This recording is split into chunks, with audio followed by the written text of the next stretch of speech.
أعوذ بالله من الشيطان الرجيم بسم الله الرحمن الرحيم. Dear students, I am staff teacher engineer Kalimullah, director Bright Future Institute Batkhela Malakand یم.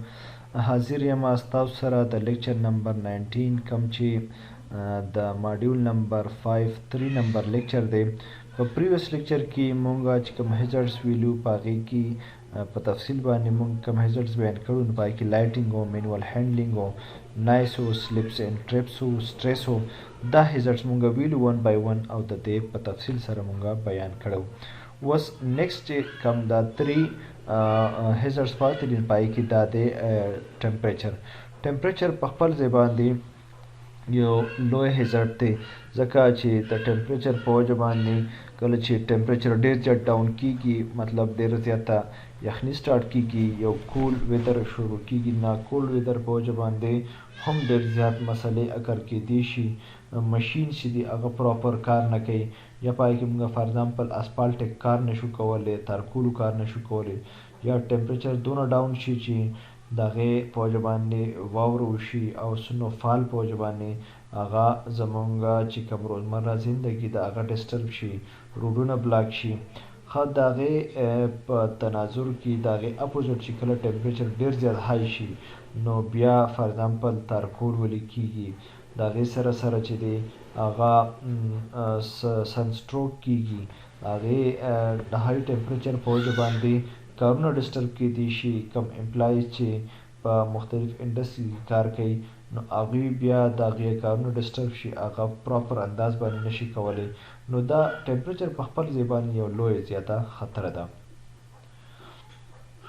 بیا پسې نیکسټ دی ویکل او ټرانسپورټیشن هم په خپل ځای باندې یو لوی زیات خطره ده، ځکه چې ګاډي ډیر زیات ځي راځي، نو هغه ګاډي چې دی یو بل سره کولایډ کېدی شي، انسیډنټ د هغې په وجه باندې اکر کېدی شي. د هغې نه علاوه د ټرانسپورټیشن چې دی دا هغه خطره ده چې د دې نه انسان راغورځېدی شي، هغه بل کس سره د هغې اکسیډنټ کېدی شي. نو ټرانسپورټیشن په خپل ځای باندې یو لوی زیاته خطره ده. او په لاست کې بیا وایبریشن دی. وایبریشن هم یو هیزارډ دی، ځکه چې د وایبریشن په وجه باندې فار ایگزامپل یو پیشنټ دی او هغه د هارټ پیشنټ دی، هغه یو وایبریټري ډیوایس یوز کوي او په هغې باندې هغه مکینک دی، هغه په هغې باندې کار کوي. نو چې کله هغه په هغې باندې کار کوي، نو د هغه هارټ ته څه مسله کېدی شي، رسېدی شي، د دو لنګز خرابېدی شي، د دو د وایبریشن په وجه باندې د دو لاس خوا هغه زخمي کېدی شي. ځکه وایي چې دا ټرک دا ډرایور چې کوي دا د مختلف بیمارو شکار کېږي. فار ایگزامپل هغوی ته لنګ ډیزیز لګي، هغوی ته کډني ډیزیز لګي. داسې ټایپ ډرایوران چې کوم هغه دنګ ټرکونه چلوي او هغوی د وایبریشن شکار کېږي، نو دغې ډرایورانو ته هغوی ته بواسیر د بیماري لګېدی شي، د ملا تکلیف ورته شروع کېدی شي، ځکه چې وایبریشن چې دی نو دا باډي چې ده هغه ډاینامیک ساتي او هغه هغې ته وایبریشن ورکوي او د هغه مسل چې دي هغه خرابېدی شي. لکه زما په خپله باندې ما ته ډاکټر دا پرسکرایب کړي وو چې تاسو به داسې لانګ ټریولینګ نه کوئ او په داسې جمپینګ ایریا باندې به نه ځئ چې هغې کې ګاډی اپ ډاون کوي، جمپینګ کوي، چې د هغې نه ستاسو د مسل چې دي دا هغې ته تکلیف رسي. یو ملګري بل دا خبره کوله چې وایبریشن چې دی هغه دا دی چې یو انسان دی او هغه موټرسایکل زیات یوز کوي. چې موټرسایکل هغه زیات یوز کوي، نو هغه په مختلف اپ ډاون لاره باندې ځي، نو د هغې زیات زور چې دی هغه د ملا ته ځي، او چې کله ملا ته ځي نو هغې په وجه باندې د پټې زورلی کېږي، نو د هغې په نتیجه کې دا انسان د مختلف ډیزیزز، د شولډر پین، د لیګ پین او یا د بیک ایچز دو ته راتلی شي. دا مختلف مسلې دو ته د وایبریشن د وجې نه واقع کېدی شي. اوس دلته مونږ دا کمې خبرې چې مونږ اوس وکړلې، دا دلته مونږ په تېره روان سلایډز کې 1 by 1 دا په انیمیشن فارم کې، په کارټونز فارم کې، په پکټوریل فارم کې، پکچر فارم کې مونږ دلته کتې شو. دا وګورئ، دا ایګریشن او وایلنس دی. کم چې موږ وایو چې یاره دا کس دی بس په ده پسې راغی او دلته په ده باندې تشدد کوي، جارحیت کوي یا هغه باندې وایلنس کوي، ظلم کوي، تشدد پې کوي، دا اګریشن اینډ وایلنس دی. اګریشن اینډ وایلنس دا دی چې د هغه نه څه ابجکټ دی هغه تې سټول کوي، هغه تې په زور باندې اخلي، هغه تې پټوي. What occupation pose a high risk؟ اوس په دې کې کم occupation داسې دي چې هغه په high risk باندې دي. What are the different types of abuse؟ بیا د کنځلو مختلف قسمونه څه دي؟ What are the symptoms؟ How can you stop it؟ دا ستاسو نه تپوس کوي.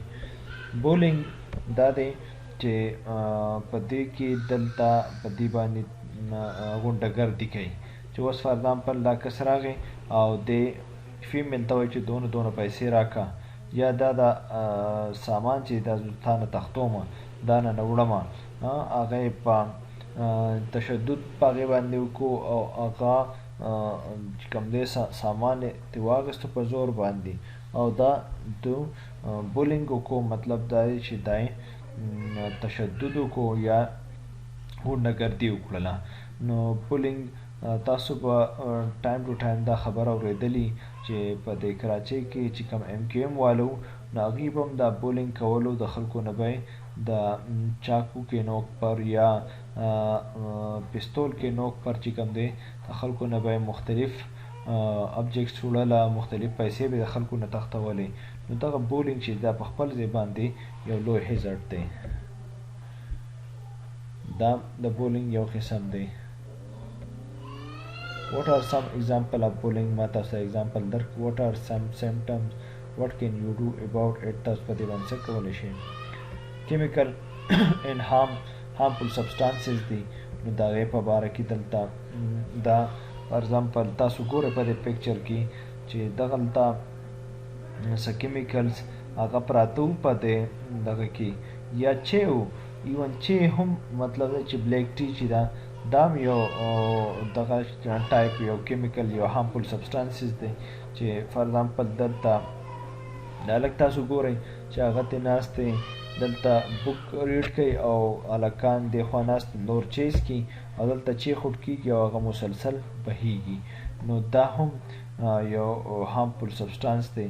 یا موږ دا ووایو چې دلته مختلف دغه دي substances هغه د کس ریاکشن ته ایښودي دي او هغه دلته په بک ریډینګ کې مصروف شوی دی او دغلته دا دوه هلکان چې کوم دي هغوی ځان له دې نه دي خبر او هغه ځان له کولډ ډرنکس کې یا چیز کې نو هغه په وجه باندې څه مسله اکر کیدی شي. that is known as chemical and harmful substances.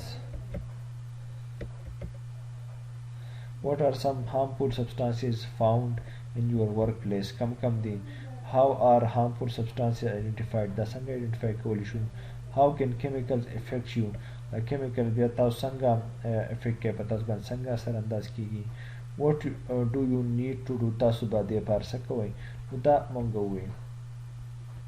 کمپیوټر ورک سټیشن چې دی دا ورک سټیشن دی او په دې کې کمپیوټر دی. دا کمپیوټر په چا باندې راغورځېدی هم شي.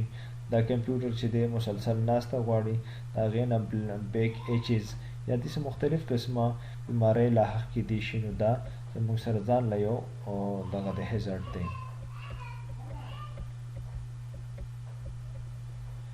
الکتریسټي ده. نو الکتریسټي په خپل ځای باندې هم یو هیزارډ دی. لکه تاسو ګورئ چې دلته الکتریسټي وایر تلی دی او په دې کې دلته د ګراس کټر والا لګیا دی، ګراس کټ کوي. نو میبي چې دغلته څه وایر چې دی هغه د دود دی ګراس کټر سره ولګي او هغې په وجه باندې د الکترولایټ شي دی چې دی الکتریک شاک دوی ته ورسي. نو دا هم اکر کیدی شي. یا دلته تاسو وګورئ د کټینګ کوي، دلته د دې ونو نه څه پاڼې کټ کوي او دلته دوسره دلته یو وایر تلی دی. نو د دې وایر سره کنیکټ کیدی شي، لګیدی شي او د هغې په وجه باندې دوی ته څه نقصان رسیدی شي.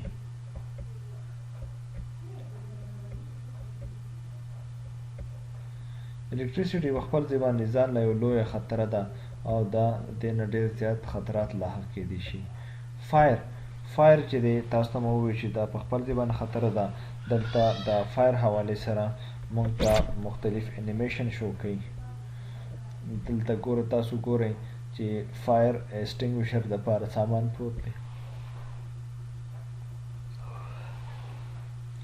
فایر ایگزیکټ چې کله فایر کېږي ولګي نو تاسو په دې لار باندې وتی شئ. دې لپاره لاره ډیفاین شوې ده. How can fire start? How can fires be prevented? How should you prepare for emergency situations? What are your responsibilities? تاسو responsibilities سي. Getting in and out. تاسو ته مو وختي خبره وکړه چې د وتو لاره او د رانوتو لاره چې کومې دا سیف وي نو دا هم په خپل ځای باندې یو خطر ده. ورک ایټ هایټ. په هایټ باندې کار کول تاسو وګورئ دا امپلای دی دا بالکل په دې دغه باندې لګیا دی کار کوي په دې سټیرز باندې د پاسه ختلی دی خو دی دا سټیر چې دی دې کې دی یوازې ختلی دی او د هغې په وجه باندې دی د مختلف مسایلو سره مخامخ کېدی شي نو دا په خپل ځای باندې یو لویه زیاته خطره ده. دا هم ورکټ هایټ دی نو دغه ځای نه دی ورسره غورځېدی شي او یا مطلب د سردار د څوک نشته دی د په دغې ونه چې کټ کوي نو دی پسې لږ معمولي غوندې ورهخوا شو او د هغې په وجه باندې دی د دغې پین نه راوغورځېدو او هغه لاندې په ځمکه ولګېدو. دا هم ورکټ هایټ دی. اوس دی روان دی او دغلته ورته په دې ګاډۍ کې صدیقه میلاو شوله او دی د هغې ځای نه راوغورځېدو. هاوس کیپینګ تاسو ما خبره وکړله چې هر یو شیز په خپل ځای باندې ساتل. لکه اوس دا وګورئ دلته دا یو دغه دی ماشوم دی او هغه دې ځای نه اوبه تویوي نو چې اوبه کله تویوي نو تاسو ته ما ویلو چې دا فلور ویټ شو دا هم په خپل ځای باندې یو خطره شوله. دیټ از نون از هاوس کیپینګ.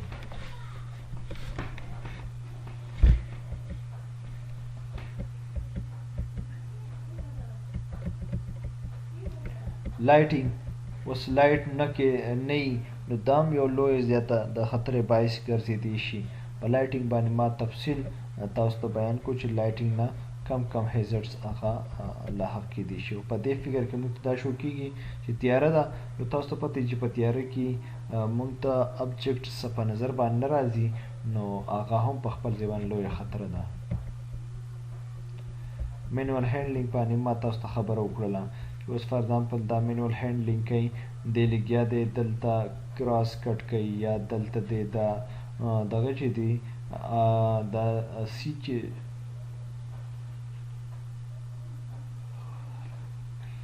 دا کومه اره چې دی استعمالوي نو دا مینوال هینډلینګ کوي دی په وجه باندې ته مسله راتلی شي. یا دلته دا کس دی سایل یې راغستی دی هغه په دې ګاډي کې ږدي نو مینوال هینډل کړی دا دوه یې راغستی دي نو دو لاس په ماتېدی شي دو په ملا باندې تکلیف راتلی شي مطلب دو ته شولډر ایک راتلی شي. دا مختلف مسایل سره دی مخامخ کېدی شي. دا اوس مینوال هینډلینګ کوي او دی لګیا دی غټ یو ډمبر راغستی دی. اوس دغلته کیمیکل توی شوي دي دو ته خیال نشته دی چونکې ډمبر راغستی دی نو هغه ډمبر په وجه باندې دو نظر پټ دی او هغه دغلته په دغې ویټ فلور باندې د دو په اون ختله او دی په دغه ځای باندې راوغورځېدو نو دو سلیپ اینډ ټرپ سره دی مخامخ شو. مینوال هینډلینګ دا دی چې اوس فار ایگزامپل دی دا ګمله ده ډېر زیاته درنه ده یا دا داسې پوټډ پلانټ دی چې ډېر کافي هیوي دی. اوس دی اوچتی د دو ملا باندې تکلیف راتلی شي یا دا ګمله چې ده د په خپه باندې راغورځېدی شي.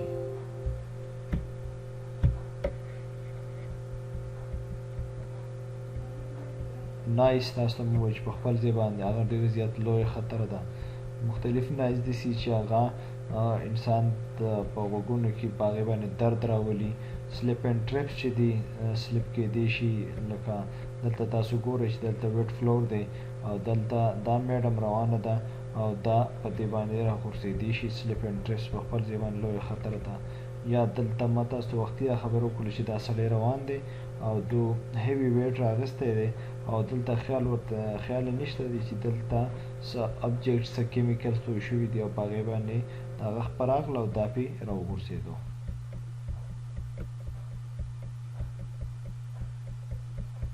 سټریس ما تاسو ته چې په خپل ځای باندې لوی زیاته دا خطر ده. ټمپریچر های ټمپریچر لو ټمپریچر دا هم په خپل ځای باندې یو لوی خطر ده. vehicle and transportation, that is also a type of hazard. vibration substances دای چې لکه فار ایگزامپل دا کم ارچ استعمالی دا هم زور کوي.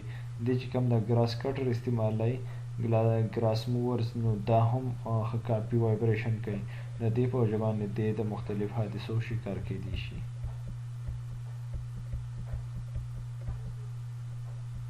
key learning points په دې کې موږ دا زده کړو چې what are common hazards, what can you do about common hazards. د دې باره کې موږ څه کولی شو. نو دا چپټر موږ په تفصیل باندې وایو. په دې کې چې کوم هیزرډز راغله هم ون بای ون په تفصیل سره زده کړو. امید لرم چې تاسو په دې کې ډېر څه زده کړي. اوس ورکوي اجازه خپل ټیچر انجینیر کلیم الله ته په لوی الله سپارم. د الله په امان.